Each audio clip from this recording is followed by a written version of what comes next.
Today, I encourage anybody to ask any question, flat pieces of paper in front of your face, whatever, because I myself would not be able to sit in here without falling asleep very rapidly. So that's a, and we're off with that caution. I have my oranges, yes. And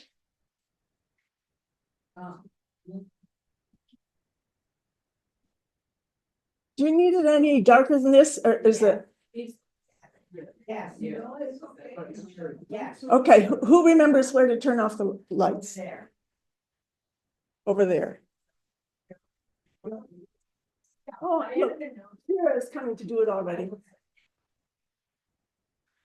I thought I should startle you for a lecture on mural painting to start with ancient Egypt. This is not the content of the course, but it is about what the course material is made from, like mural paintings. Most of the time, we'll be looking at 20th century work, and especially I'm concentrating on the big three Mexican muralists from the period between the world wars, who inspired then American artists during the Depression to work in murals. But I ruminate, of course, and I began by ruminating about mural painting, which simply means painting on wall. And until the 20th century, that almost always meant it's fresco, that's painting on plaster, on walls. Right away, that sets it apart from most of 20th century or 19th century art, because that cannot be done by one person. You have to have someone applying the plaster, then applying the design, and then somebody painting. So it's a cooperative work. And it also is almost always for a large audience, not a museum audience, not a gallery audience, and not a wealthy banker who has it in his living room. So it has a different public. It's a more collaborative work. And it essentially concentrates on communicating a message rather than, well, these are grand generalizations, than on, say, aesthetic issues or the creative drive of the person who's making it. In a sense, it's more like what art had been always until about the 18th century. Collaborative and also something else, provided because of a patron. So artists working to the demands of someone else, not out of their personal exploration. So different from most 20th century art. So I just brought a couple of examples to show that. So how, and especially this is for art before there was widespread literacy. This is the way many people were acquainted with political messages, figures, stories, their past. It's through imagery. And for example, the Egyptian wall paintings, they're certainly not there simply to decorate the interior of the tomb where it would be seen only by the dead, but they are, to the extent of all the knowledge we have now, they are there to create scenes that will help that person who's there buried to continue into an afterlife, having all these things and all these activities with them.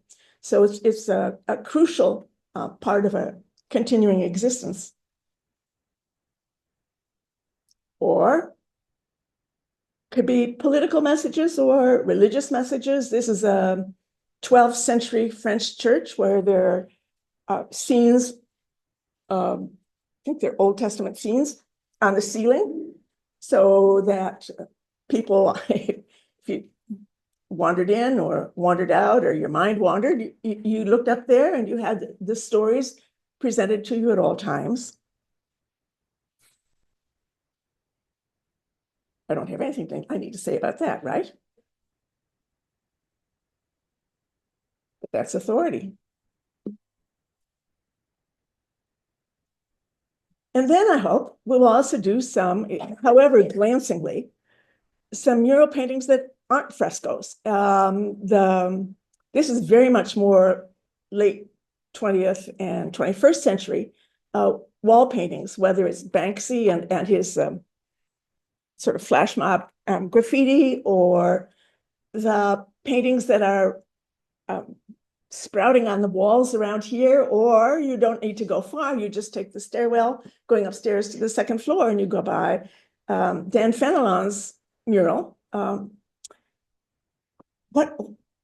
What's different, what allows it to be outdoors, that these are in acrylic paint, and acrylic paint wasn't invented till about the middle of the 20th century, because until then, the one real additional hazard to mural painting was that should anything happen to the fresco, should there be any water on the wall or on the paint, it molds, it collapses, it's gone. But acrylic painting, once the paint is on, it dries and there's a permanent seal, so it can withstand being out where everyone can see it. And I brought in 3 from Philly. I don't know how many of you are familiar with Philly's mural program. The city takes great pride in the fact that it has the oldest public arts program in the country. And for 40 years, they've had a program working in murals. Might have even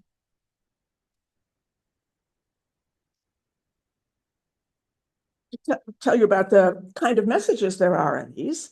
So these are a participatory art project that beautifies, advocacy that inspires, and educational programming and employment that empower. So it's a public art, community art. That's one. This one, which is about conservation and recycling in Philly, and it's on the wall of a factory that at one time recycled used motor oil. So there's a kind of appropriateness to this. And sometimes they are just sheer glamour. And at least as advertised, there's less crime, the rent rates, the rate of rentage as well as the fees increase in the areas that have been rejuvenated by these. And then, of course, you can go to, this is along the Amtrak line and also MacArthur Highway in Newark.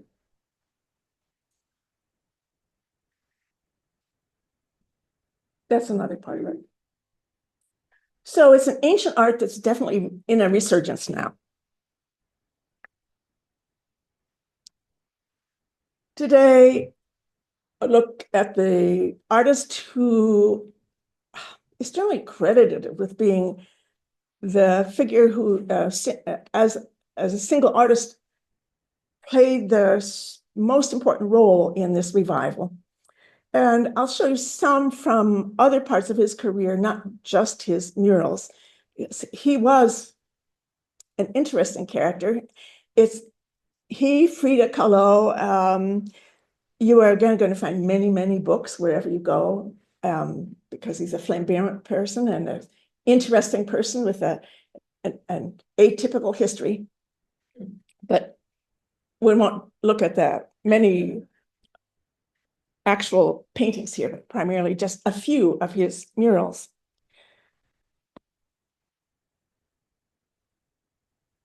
And these are the big 3. These are the 3 Mexican artists who are credited with what's just called the mural renaissance, the Mexican mural renaissance. People know what that is. A man named David Alfaro Siqueiros and Jose Orozco. And then on the right, there's Rivera. But you're probably more familiar with this kind of image of Rivera, who was a remarkable man, just visually remarkable, among other things. He was about 6'6", and he weighs over 300 pounds. And he had inexhaustible energy. He painted 10, 12, 14 hours a day. He went through ideas, work, friends, like that. This was it's a colorized wedding portrait with Frida. She was 20 years his younger. And here he is as a very young man. So I'm trapped in being a historian. I always have to tell the background of things before I get to. So to know something about him, he had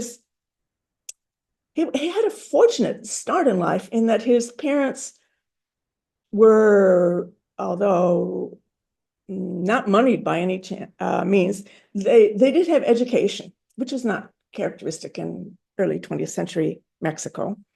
And one of the positions his father held was that he inspected rural schools.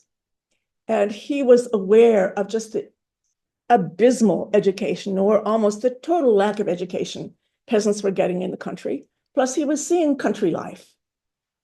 And then he was also a free thinker. He was not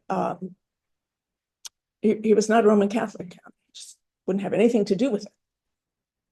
Whereas his mother, a very pious woman, when quite young, was, after some circumstances in her life that took her into a deep depression, they encouraged her to go back to school, and she became an obstetrician. So this is a really remarkable background into which they have this remarkable boy. He was remarkable as a little boy. He loved machinery. He would stand by train tracks and look at trains and study anything like that. And he loved art. Now, he, much later in life, wrote his autobiography just called My Life, My Art. The my is very characteristic of him. One of the other things he is an extraordinary fabulizer. So what he says is always, would you believe when he recounted that when he was young, he delighted in joining with a group of young men, and they were practicing cannibalism? In which parts of the human body he liked to eat best? What was the best? I think that's not very credible. And there are many, many stories which poor scholars go around trying to see, well, is there a kernel of truth in this one or that one?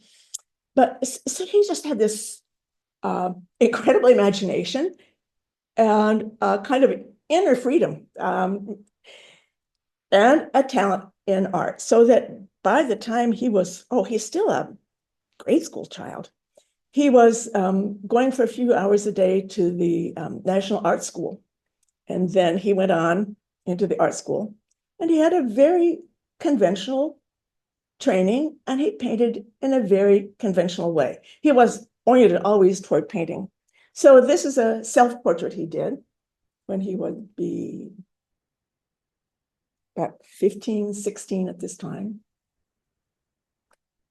It's good, but it's not. You wouldn't say, oh, that's a Diego Rivera. Or this one. Now he's at the age of gazing in the mirror and trying on the dramatic guise, the tortured, smoking, drinking, cafe society young man. This was done around 1907 when his art teachers said, you need to go to Europe to study art. Now, this is a characteristic of the Mexican culture at that time, which is actually at least partly to the Mexican Revolution in 1910 to 1920, is it's completely Eurocentric, that they're a colonial society. So you would, if you want to be, if you had ambitions, you would go to be a painter, you would go especially to France, but also to Spain and study there. So from 1907 till about 1920, he had a career in Spain. Now I just slept in there because well, it's just dates. 1910, 1920, that's when all of Mexico was in an uproar over its revolution. It was freed from Spain in a century earlier than that, but was ruled by dictators who had this European orientation. And it's only around the 1910, 1920 on, there began to be a revolt saying we need our indigenous people, our special characteristics to inform our country. And he missed all of that. This is the man whom we think of as the great revolutionary artist, but he was in Europe. Painting lovely scenes like this. This is when he first went to Spain, and he studied with a teacher there. You can see he's very interested in color. I mean, it's really lovely color. And then he went to Paris. Didn't go to any art school, but he started to hang out in the cafes and with other artists. He knew the Russian artists. He knew the whole expat art system. This is a painting by Modigliani of him. They were good friends. Modigliani did 3 portraits of him. This was 1914, but so he met the people fleeing the Russian Revolution. He met the Cubists. He met Picasso, and they became fast friends for a year, anyway. I'll get to a little bit more about that. So there's something special about his getting to know Picasso and having this close relationship with him, because Picasso is leading that revolution in art in the whole Western tradition, which is to turn away from the even underlying representation in painting of the 3-dimensional world, giving the illusion of something that you can see in the world outside you. And he begins to look first for inspiration by looking at early Iberian art, like this, and looking at African masks, this is Picasso, and saying, these are art, these are valid art. And for him as a Spaniard, of course, this is my tradition.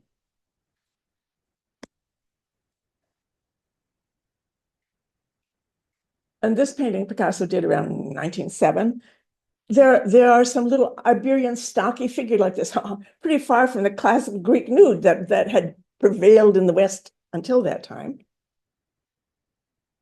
And of course, his development of Cubism. So the 2 artists, Rivera and he, worked quite closely for about a year. And Rivera, I only know this from statistic, repeated everywhere, did about 200 Cubist paintings in the space of 4 years. That means that he's just another, just pouring out of him. Like that. They don't look like Picasso. Also, he's not a little bit more, you can recognize the figures a little bit more. He doesn't push it quite the way into the analytical qualities that Picasso did. But this one of 2 women, or well, still lifes, the whole range of subjects used in Cubism. And then he does this one. This is the one that evidently led to the break with Picasso, for a reason that I remember this from what I know about Matisse, that indirectly it's about Picasso. Picasso loved to go to other artist studios and sort of like poke around, see what they're doing, turn a canvas over, see what's going on, maybe get a little inspiration. check them out. And this Zapata landscape, Rivera felt that Picasso borrowed specific parts of this, and that was it. No more contact. But this is not just for that personal incident of significance, but it is for the subject matter. The most prominent part, of course, is that rifle. And making it especially prominent is it's brought forward by that white background. And then you see this serape, and that top, that curving area with like a top hat crown, there'd be like a sombrero, more or less. And the landscape background, well, those are like the volcanic mountains around Mexico City. Now, Zapatista had fomented a revolution, quite a successful revolution of the peasants in southern Mexico. So this is a subject matter that shows Rivera moving. Moving into recognizing his own heritage. He said he based this is based on a photograph of Zapatista. This is a very well-known photograph of this rebel leader.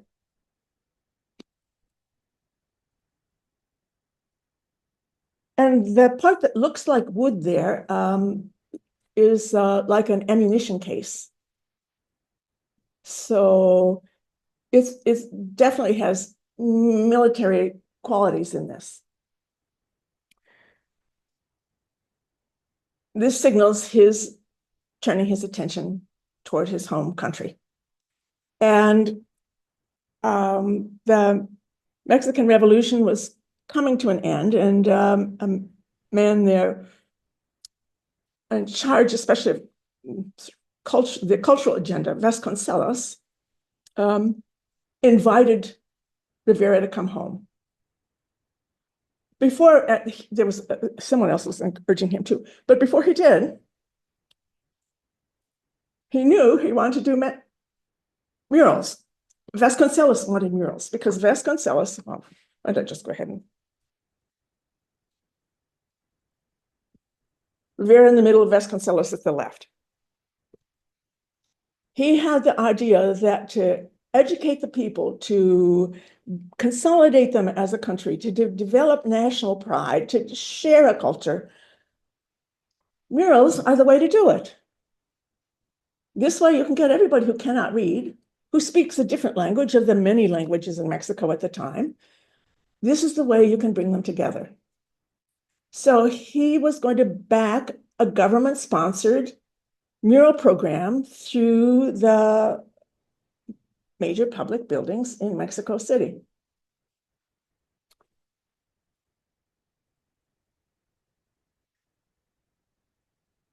I'll just leave that on for a moment more. So for the sixth, I'm just about to get something else. Why don't I do it?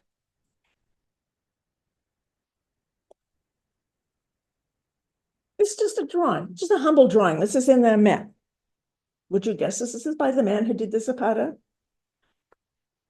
Were it me and my traditional, if I hadn't read and learned otherwise, I'd say, well, this is what he did when he was young, and then he learned how to become a Cubist.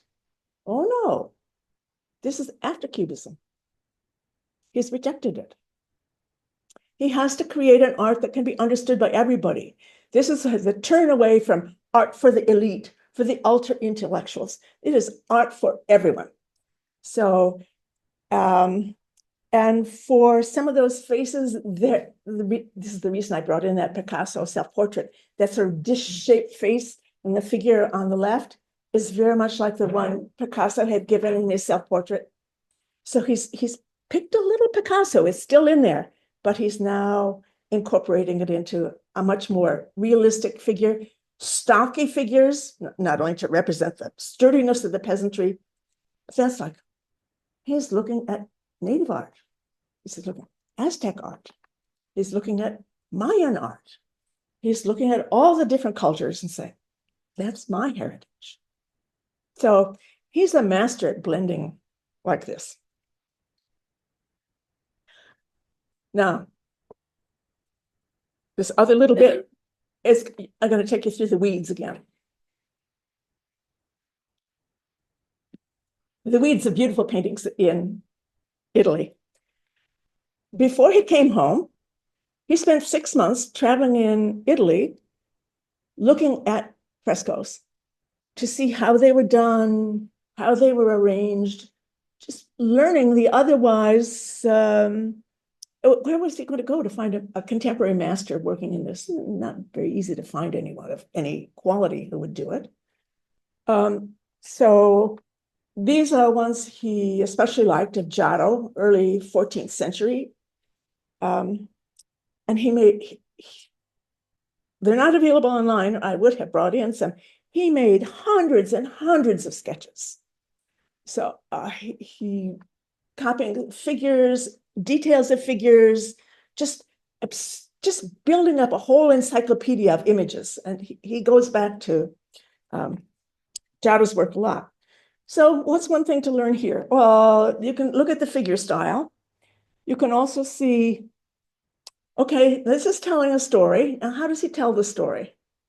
Oh, he's going to do it, as we would say, like in a comic form. It's separate panels, and they follow in a sequence. And the sequence makes sense that you start up and you go down, and it leads toward the altar. So the panels are all formatted for the space as well as for the continuity in the story.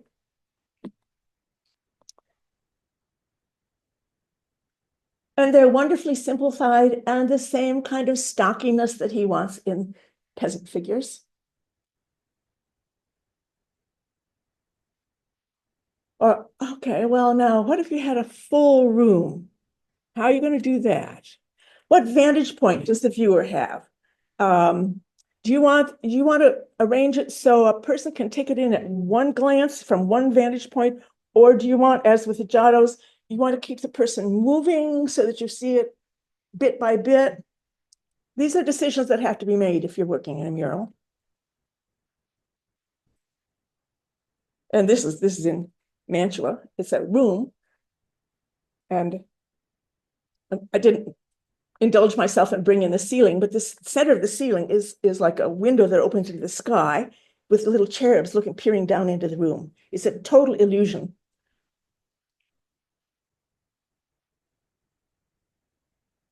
Or Masaccio. Now, the reason in Florence, and I brought this in because it's a little bit moving into something else in this detail of that Adam and Eve that's at the far left. It's now cleaned, so it's easier for us to see an imagery than he could have seen, or he would have seen looking closely himself. And that is about doing the fresco. Now, he traveled with some friends, and one of them was sort of more scholarly oriented. And what he was doing is finding all the treatises of medieval artists on, like, how do you paint? How do you make your colors? How do you, all the steps. And they're reading like, oh, how do you do a fresco? They have to learn this all for themselves. So, and then in the frescoes, by looking at them carefully, you could see. And you can see one of the problems of the frescoes of a certain kind. They're called good frescoes or true frescoes. And they present challenges. And we're going to have a bunch on this. See how different the different colors of blue are around the Adam and the Eve? I'll do it now and then we'll show you some more images for it later. In true fresco, first you have a team smooth the wall, put down coats, maybe a couple of coats of plaster. Meanwhile, you work out your design, and you then make what are called cartoons, big drawings that would go on of the image on the size that would be on the wall. And then you have those drawings transferred onto the wall. You can do it sort of like you used to do with if you didn't have a pattern, sometimes you could punch through, so you could follow the pattern that way. Or you could sometimes make a rough sketch to transfer it. So you could see how the composition is going to look on the wall, everything's okay. But you can't paint on that. You have to cover that over with more plaster because the paint sinks into the plaster so that it's fully wedded to the wall. You can only put down as much plaster as you can paint in that day. So you can't see anymore what you're going to do. And you have to be pretty good at judging how much you can get done in a day. Because anything you haven't done, the plaster is going to be drying overnight. You have to have that chipped away and then go on the next day. And here what you see is, well, in this one, at least 4 days, because the red is a different one. You can see the seams between the different days' work of plaster and how the plaster is not uniformly wet each day. Some days it sinks in farther, more dispersed through the plaster, and others it's not.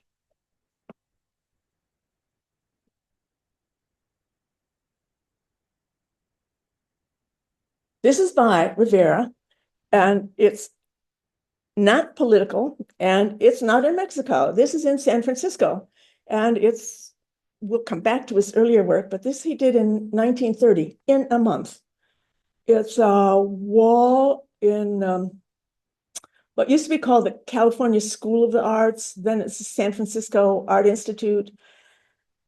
It went bankrupt a couple of years ago, and here's another one of the dangers of fresco. If you can't keep up the building, you can't keep up the fresco. Well, actually, the great flood in Florence, they found a way to glue them on, to transfer them onto linen, lift them off the wall. But that's like extremely modern conservation techniques to do that.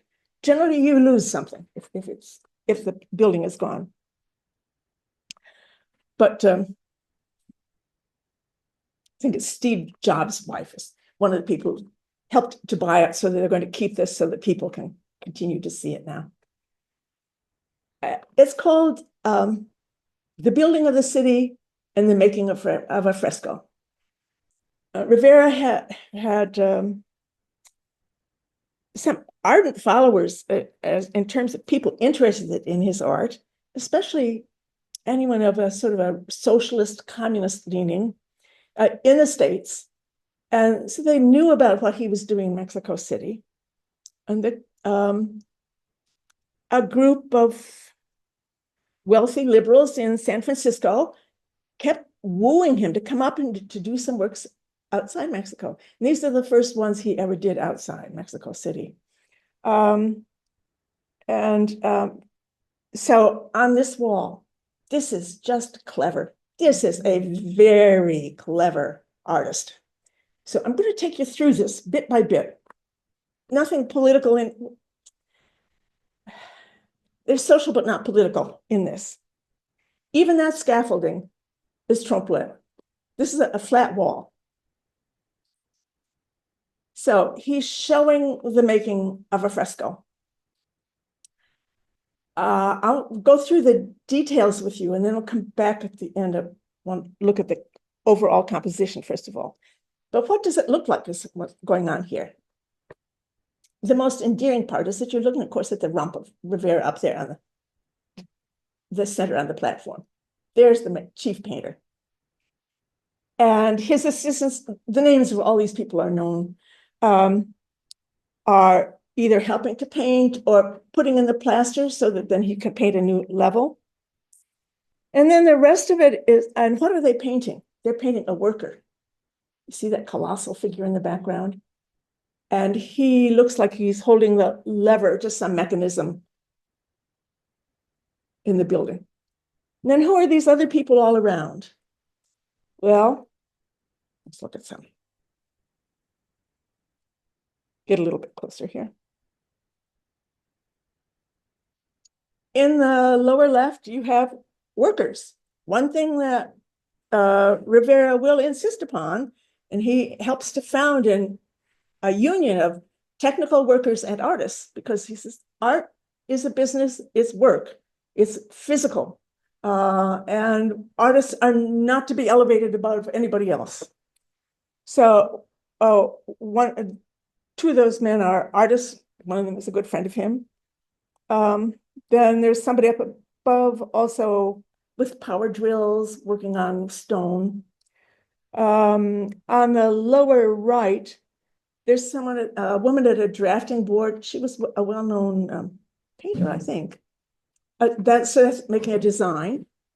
So someone working with materials, working with design. The upper right, I don't exactly see how that fits into the rest, but that's, of course, modern industry, building modern steel frame structures and planes in the sky. And there are other parts of the building. You see the skyscrapers at the top on the left side. His works are so dense. This is visually one of the simplest, but it's the more you look, they're so rich with imagery. And then you have the center part. Well, at the moment, Diego is looking at what he's been painting. And the men up above looks like they're putting some more of the sketch work in. And then down at the bottom, you have three men who look utterly out of place, those three suited men. Two of them were architects, and one was a great philanthropist, key men in the city. Now we start looking at the details. You can see what variety of color he uses. It's impossible in true fresco to get absolutely saturated, vivid color because the color has to penetrate into the plaster. So it sort of dissipates in that way.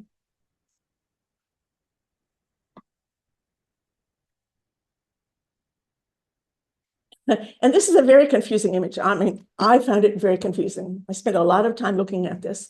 There's a learning how to fresco school in San Francisco, and this is the exercise that students are given. And it does show what the process was. See on the lower right there, this design has been transferred to the wall. And then, then you put fresh plaster over it, and then you paint on top of that. So this. And in this detail, you see the man putting on that fresh plaster. There was a video I watched about the construction of this, of someone who helped him work on this. There's some technology here that he used that he does not exalt enough to put into this fresco. There was someone who had, a scientist who had an instrument who could check the degree of moisture in the plaster. And they would check that and also the weather. And he would estimate, okay, that means I can get X amount done today. And I have to paint until that's done. That's how these 12, 16-hour days, nights came. So he didn't have to do it with like, oh, now I got to chip some off because I didn't get to it. So he's using science to help him with it, helping him with a traditional technique. And then the men down below, I think they're quite noticeable in these men in their hats and proprieties. But here we'll put some other with next. Do you see how he simplifies things? That's really characteristic of his work there. They're generic people and they're simplified people, which makes it easier to see them from a distance. Otherwise, this would be just too visually confusing. As for example, in this close-up of the woman who was a painter. You can see the separate brushstrokes. You can also, if you look at along the side of her neck or around her necklace, you can see that where the tracing was of the design. He hasn't covered that over.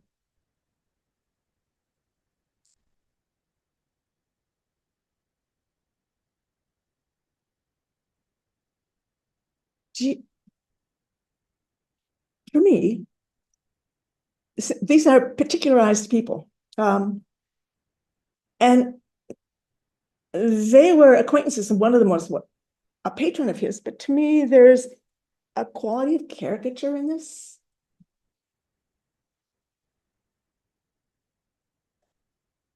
She was still recognizable as, I mean, who she was as an individual, but she's more like the workers. And she has, it's amazing how it simplifies and sort of ennobles them a little bit. I don't know how caricature works exactly, but it's here. And here they are. Those are the guys.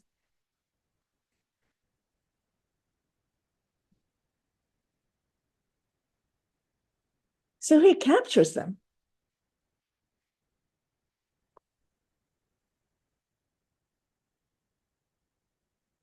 And where did he get the idea, the absolute cheek of putting these people in this grand allegory from the Renaissance? It's what Raphael did. It's what Mantegna did. It's what Botticelli did.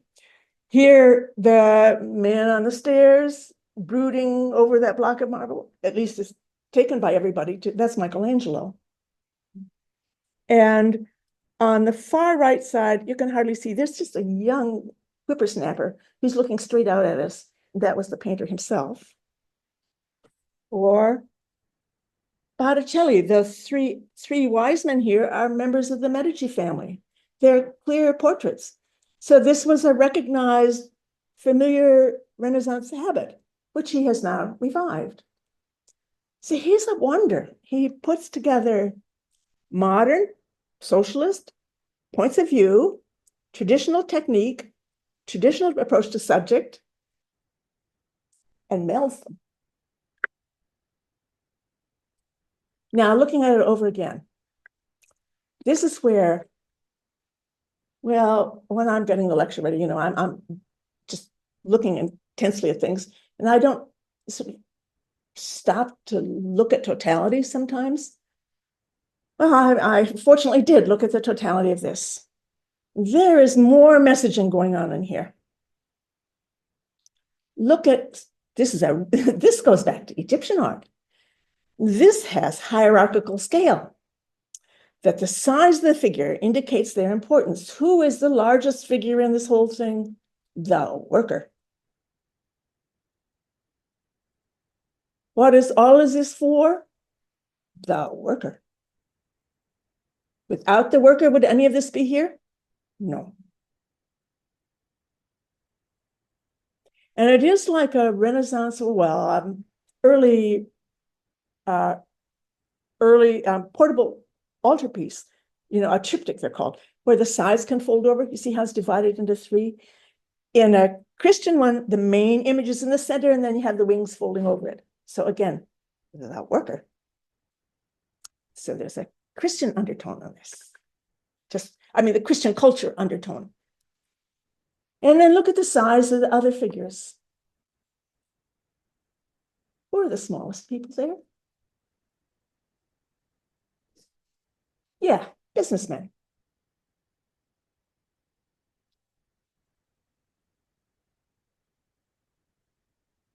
So that's a social point of view being offered to us without our even noticing it.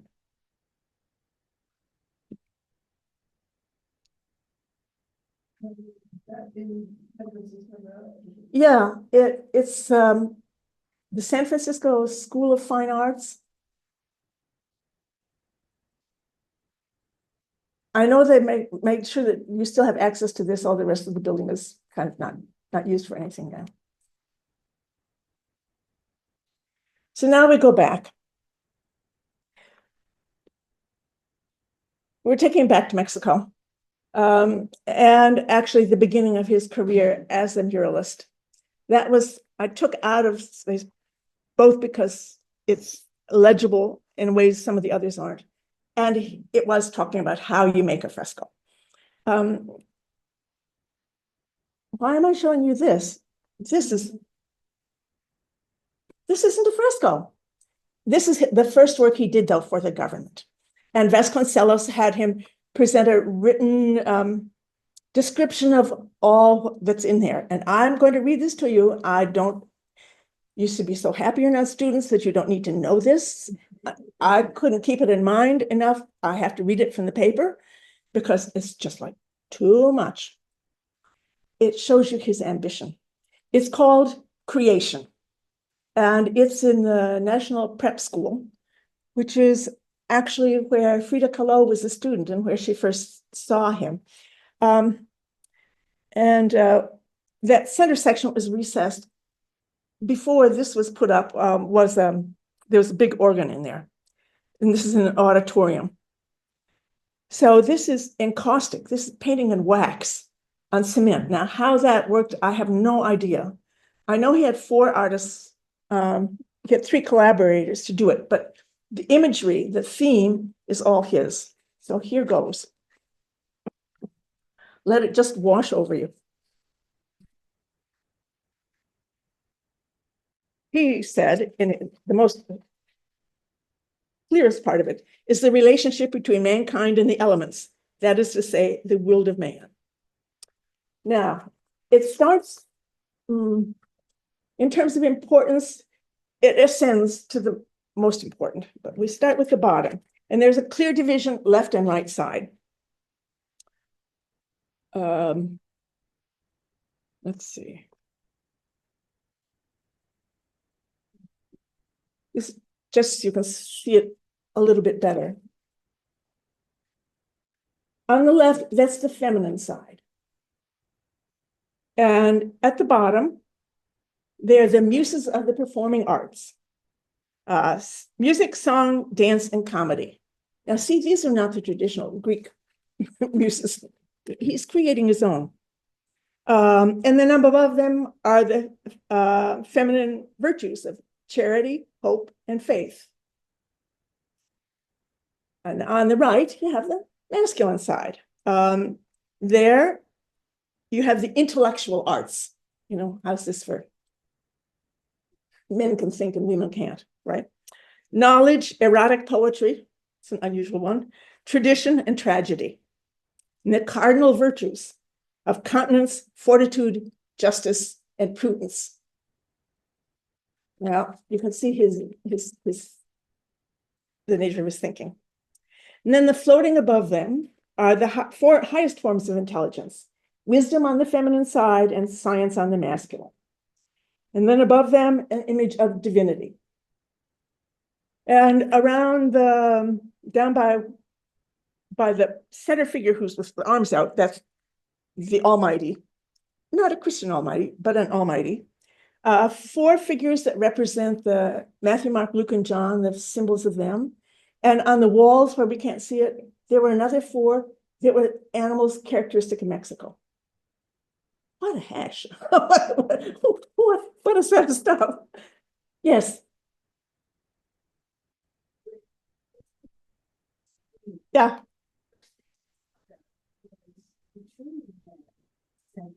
With that outstretched, but it's also like Christ on the cross too, yeah.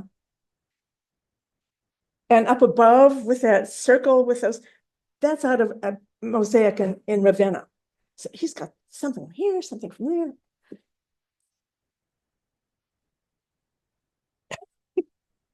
Look at those faces. These are people who were known. Well-known singers, primarily. Intellectuals of various kinds. And then he also shows facial types that are recognized from people from different parts of the country.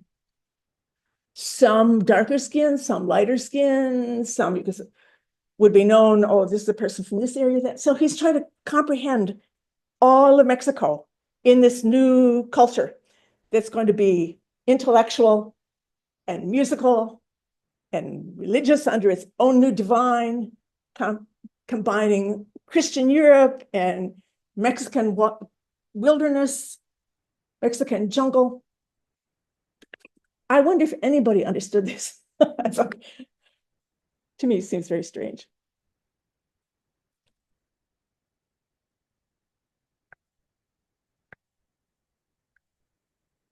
but then to better known work he did. From there, he went on to do frescoes in the interior. This is the building of the Secretary of Education. And there are 2 courtyards in there. And he, with a team, supposedly with several other artists, but he dominated it.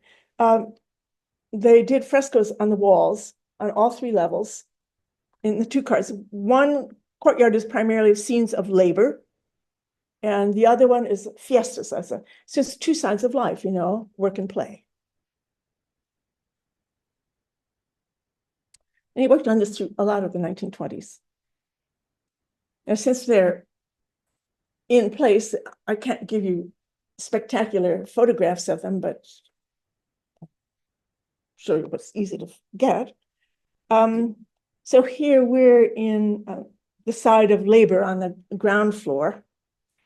And as it was meant, so you pass along and you see it through these archways. You just get, they're like separate panels, one after the other. And this one also sort of fits the architecture because it's very vertical. And it shows textile laborers. And he will put these in landscapes. There are the landscapes of the area where these are the typical industries. These are wonderful marks of intellectual. This man is a feverish thinker. I mean, he's thinking all the time to put all this in.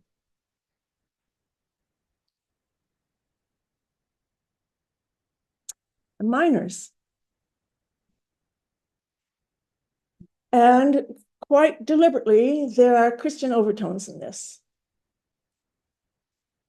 Because it's like harrowing of hell, going down into hell. And you see the workers with especially the worker on the left with the plank over his shoulder. That's like Christ carrying the cross to the crucifixion.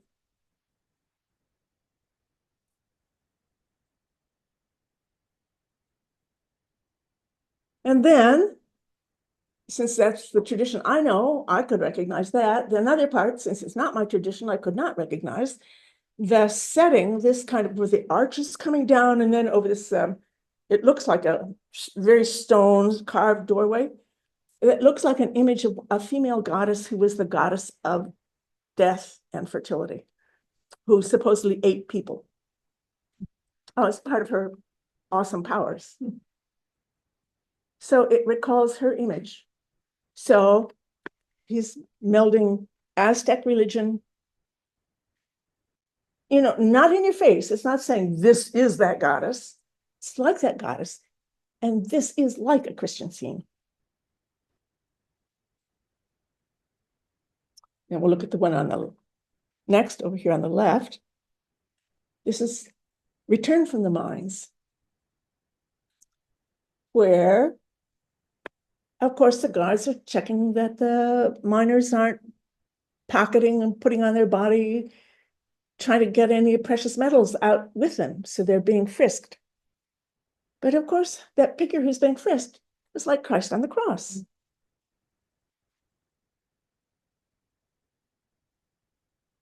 And here's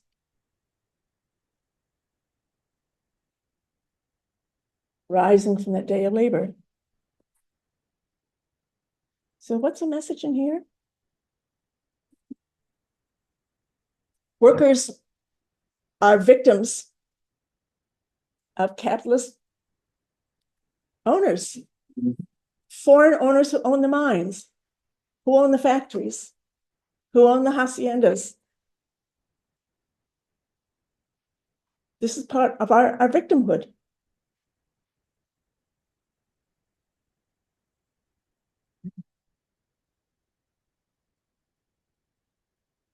Workers, yeah. 1920, well, just the middle of the 1920s. About 22 to 25, 26, we're all finished. So here's a worker bending under a burden of maize. But this is now all local work, and this is like the Aztec god of maize.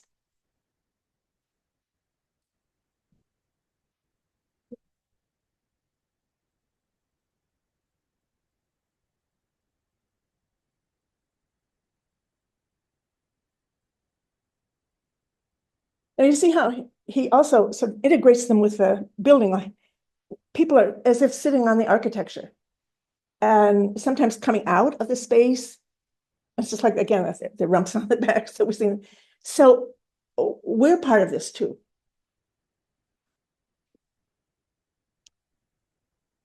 And this is a market day.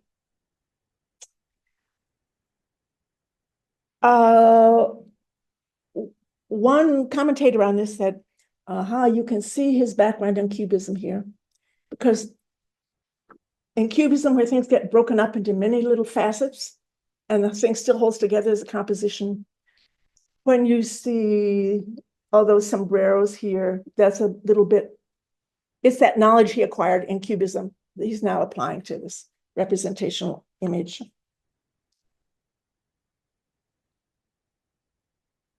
The Day of the Dead in the city. A crowded city scene. The three big puppets up there. One's a worker, one's a farmer, one's a soldier. It was thought that the revolution will truly come to an end when those three come together and work as one. And there's also, let's see, there's Rivera. Doing like the Renaissance artists, staring out from the crowd at you.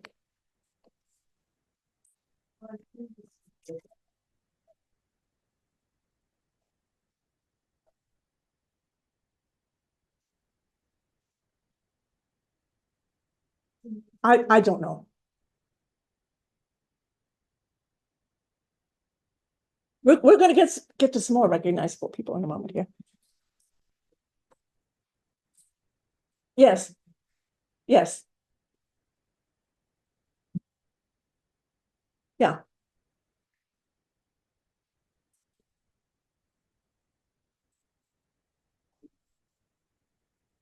Yeah.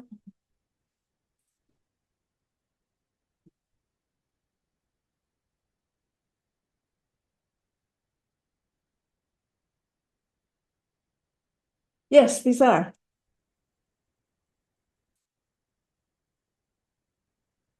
I have not compared to something that we're going to see in a few minutes or next time. I have one problem with this, is that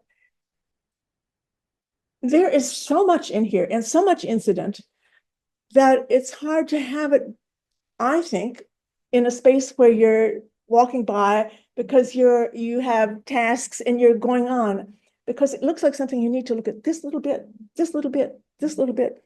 Unless you are doing that, of course, day after day, you could look at being something different, but it's almost too rich for the space, says Maggie, who doesn't paint anything.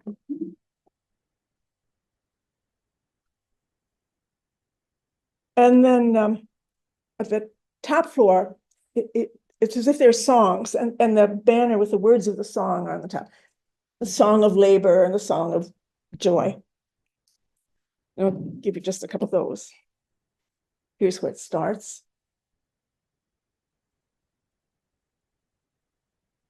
The person who sings it was her song. So she was, again, this is a memorial to a specific person. But now for the peasants, do you see, well, these are done a little bit, these are now extremely generic. Round and simple and plain and sturdy and reliable. The salt of the earth.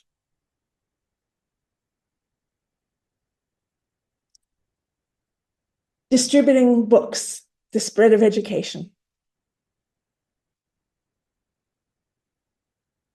And workers on the hacienda.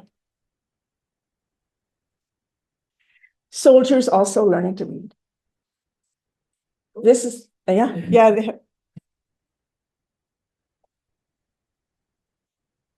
And here's just a detail from one,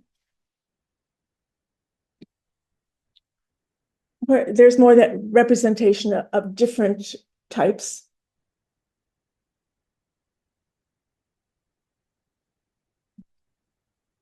Not the, well, of the many types within the country.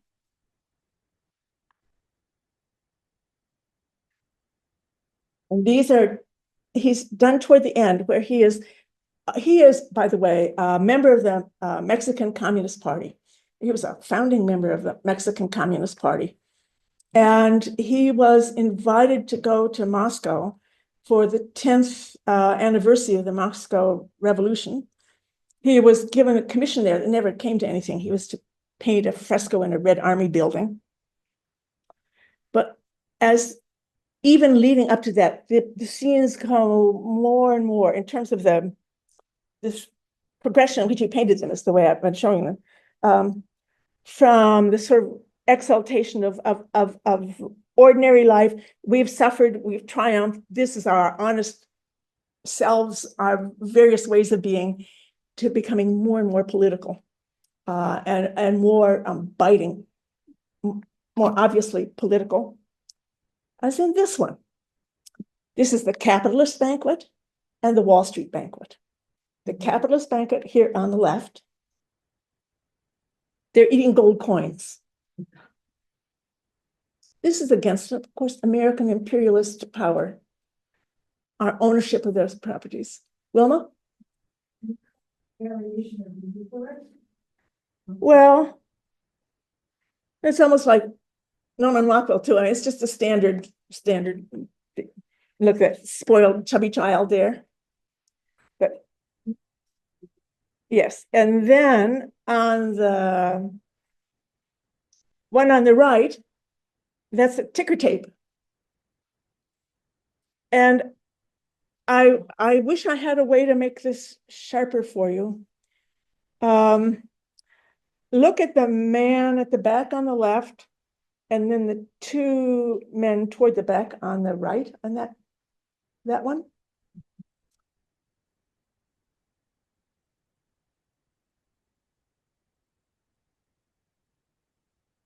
Yep.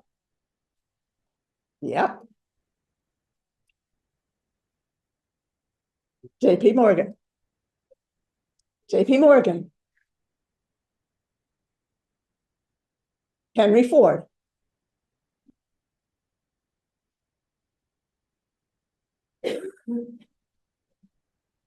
That's fairly precise, isn't it?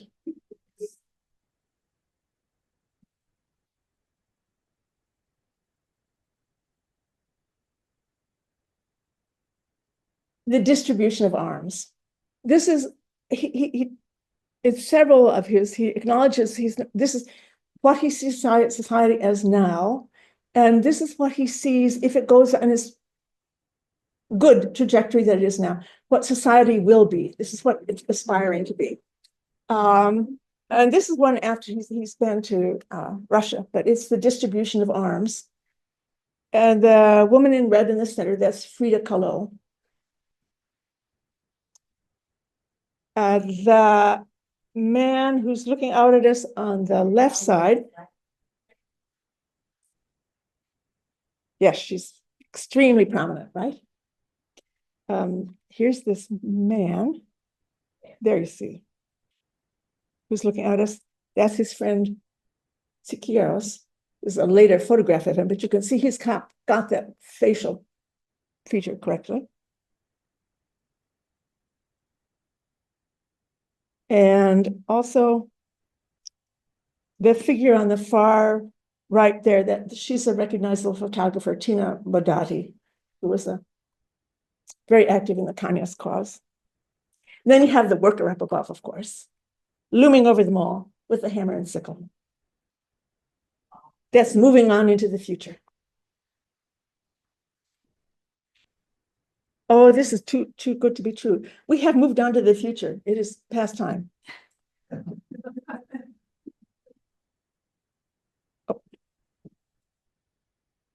This, yeah, Wilma?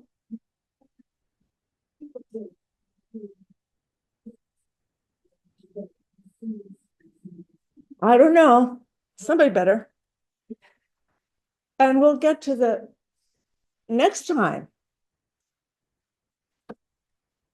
We'll get more of him. Has anybody seen this in Mexico City? It's in the National Palace. I think it's just terrible.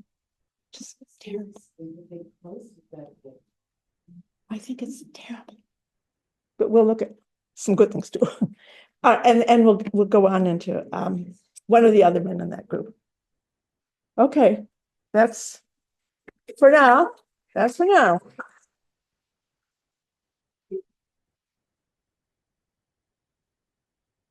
course, I can take questions. I can take them. I can't always answer them, but I'm happy to take them.